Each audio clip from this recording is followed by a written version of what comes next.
Hello. A blustery day today, some gusty conditions in most places. We'll see plenty of heavy showers as well. It's not all grey though, there will be some sunny spells. But when we're talking wet and windy weather, we're usually talking low pressure. And this one is just sitting right over us. Lots of isobars on the charts. That's why it's so gusty. The further you are from the centre of that low, well, the better chance of seeing at least some bright or sunny spells across the south coast. But even here, there's some heavy showers around. Quite wet across Wales and the Midlands into the early afternoon, and the rain across eastern parts of Scotland spreading into northeast England. Down that east coast, it's going to get very blustery indeed.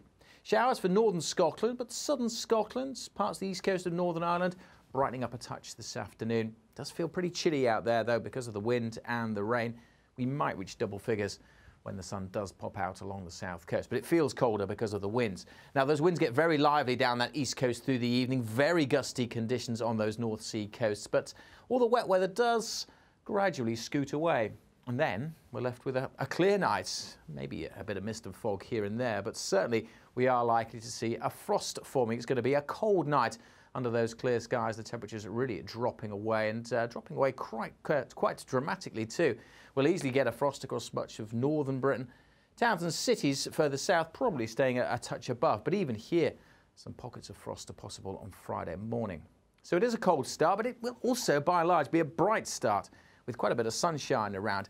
It doesn't last, however. Showers soon develop in western Scotland. Rain pushes into Northern Ireland, and then that rain continues to spread its way eastwards.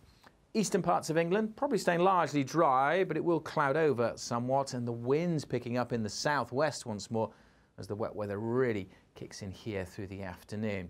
Temperature-wise, well, again, after that cold start, we're only looking at single figures in most places, maybe double digits along the south coast, but again, feeling colder as it turns wet and windy in the southwest.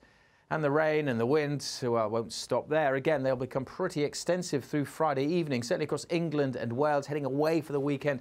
A lot of spray and surface water on the roads, some of the heavier bursts of rain, the brighter colours there across parts of Scotland. Into the weekend, the weather doesn't really show any signs of calming down. Some uncertainty about the exact details, but basically expect spells of wind and rain, and we could see a bit more hill snow as well as things start to turn colder.